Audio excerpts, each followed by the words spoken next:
Qasr is a dilapidated little town. At the marketplace, there's not much more than tomatoes, onions, and a lot of flies and opinions. Saddam Hussein is our president, says this woman. We love him, but we're scared of him.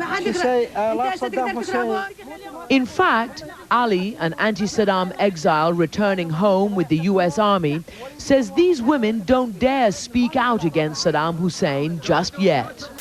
As part of Army Civil Affairs, Colonel David Blackledge and his team interact with the people. Nice to meet you. Nice to meet you. How old are you, sir? They're trying to gain valuable information and their trust, but it's a hard sell. This is Iraq's Shiite heartland, and memories are deep and bitter. They'll not easily forget what they consider America's great betrayal during the Gulf War 12 years ago. People gather around US soldiers and they tell us they are looking forward to a new Iraq, one without fear of Saddam's reign of terror.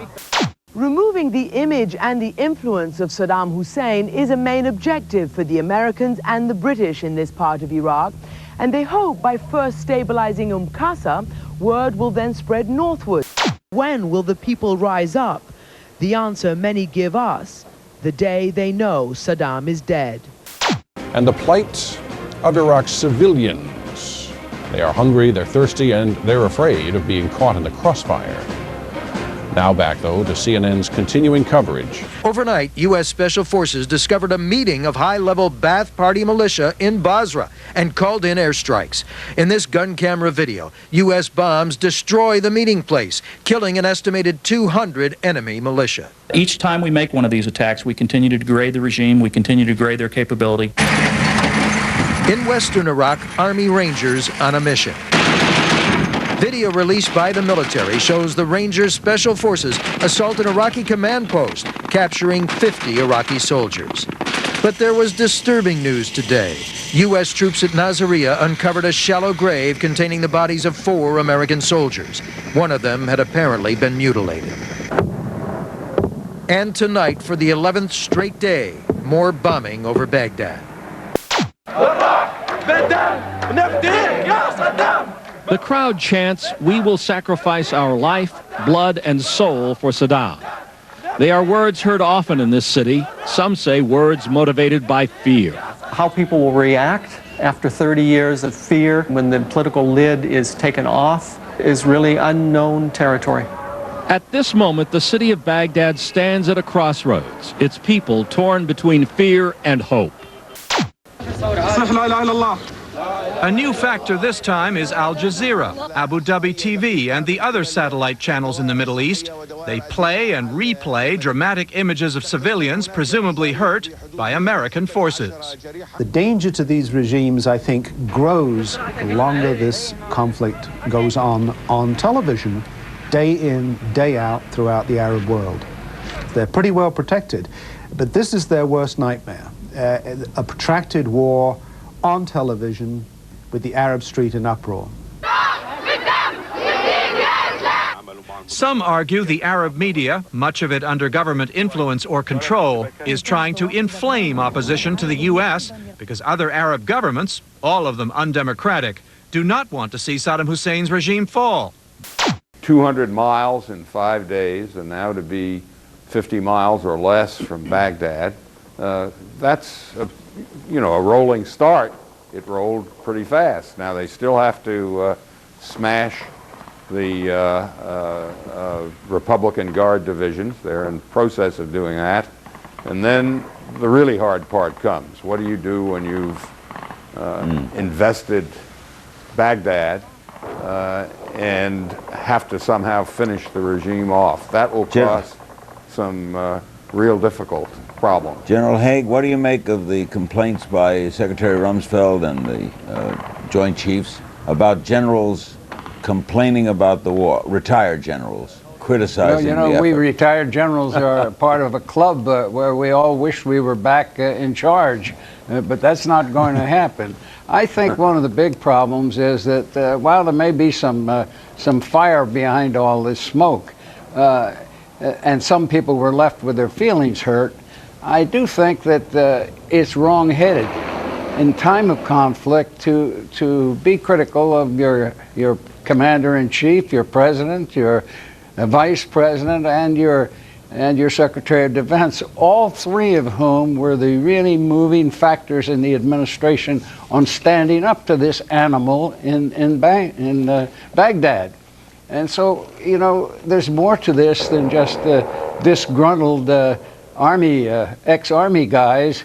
There's some political gamesmanship going on, and there's always a press interest in keeping that stuff alive because it sells more newspapers.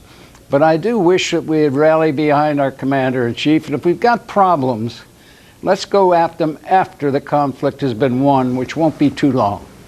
How do you assess, Harold Brown, the job done by Secretary Rumsfeld? I think that he clearly has participated strongly in the formulation of what bids fair to be a successful campaign. I think you can't make the final judgment until that campaign is over.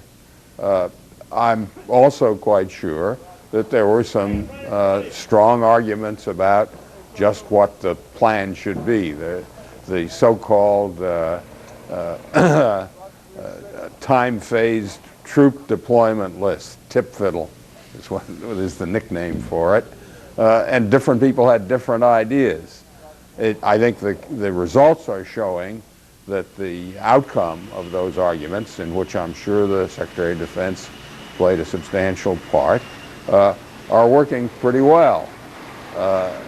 Now, there are always within the Defense Department and within the government different views. There are bureaucratic and institutional arguments. Clearly, there's an argument about how much you should depend on air power and how much you need, how big of a ground force.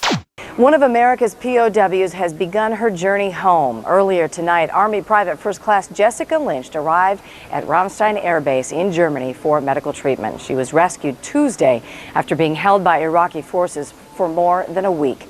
Today, West Virginia Governor Bob Wise visited Lynch's family and guaranteed their daughter a college scholarship. Meanwhile, the Senate has voted to approve an independent investigation of the sex assault scandal at the Air Force Academy. This after several senators said the Air Force has failed to hold leadership accountable. Dozens of female cadets have said they were ostracized or reprimanded after telling superiors they had been raped. Federal authorities say a Pakistani man in custody in Denver is suspected of terrorist threats. The FBI and Justice Department believe he trained at a terrorist camp in Pakistan and accuse him of threatening holy war against the U.S. The man is being held without bail on immigration charges. A major flight attendants union wants the FAA to issue an emergency order to help fight severe acute respiratory syndrome, or SARS. Among other things, the union wants the government to provide attendants with gloves or masks. So far, 78 people have died from the disease, most of them in Asia. Some elements of the Army and the Marines had pushed to within only a few dozen miles of Baghdad and had effectively destroyed 2 divisions of the Iraqi Republican Guard. Significant progress for U.S. forces, to be sure, but the Pentagon was quick to raise a cautionary flag. As much as we are making good progress, and we are, the toughest fighting could lie ahead. The likelihood that they might use chemical weapons is in front of us now. So I just want to calibrate everybody. We are not underestimating how tough it could be going forward. From all the approaches to Baghdad, there were signs that American military units were converging. CNN's Walter Rogers is with the 3rd Division of the Army's 7th Cavalry. Members of the 101st Airborne were on patrol in the central Iraqi city of Najaf, where there's an important Shiite mosque, a mosque that reportedly has been used as a headquarters for some Iraqi fighters, for the time being undamaged by the battle. In the Iraqi capital itself, 2 new statements on behalf of Saddam Hussein and a taped appearance as well. But once again, there is no indication of when this tape was recorded. An Arab television network broadcast these pictures of what it said were fighters from Yemen coming to the defense of Baghdad. Even as 19-year-old Private First Class Jessica Lynch arrived in Germany for treatment, there emerged more details of her extraordinary rescue. It took place here in Nasiriyah, and according to the Washington Post, it was a combined operation by both the CIA and 4 different Special Forces teams. Those teams also recovered bodies from the same general location, and it seems probable they are the remains of American soldiers. In the old regime, our life was very badly. We can't say anything. And in various parts of Iraq, there were clear signs that the residents were not only welcoming coalition troops, but they were helping them as well. In the south, during a nighttime operation, a local man helped the British identify members of a guerrilla group, the Fedayeen. It seemed clear that along a very broad front, from Basra in the south to Najaf in the center of the country, and on the edges of Kirkuk in the north, that the progress on the ground in general was going the coalition's way this day.